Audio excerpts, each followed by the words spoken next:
I like the idea of everyone coming together and getting the resources out here for everyone to see.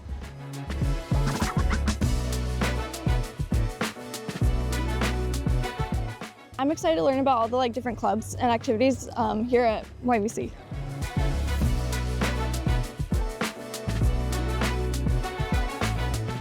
My name is firefighter EMT Lars Ostlund, and I'm with the Grandview Fire Department. I love talking about the truck, the engine. It's my baby. It's our toolbox. Carries everything we'll ever need for a fire. It's a lot of fun to come out here and talk to the community.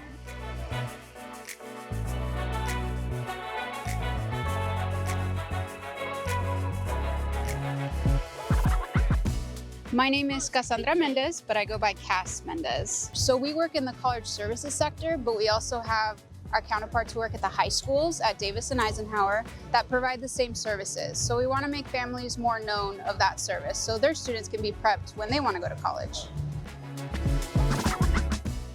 Most excited to learn about all the opportunities here, I guess, because we went to some of the booths and they're all super cool, and all the people are super welcoming.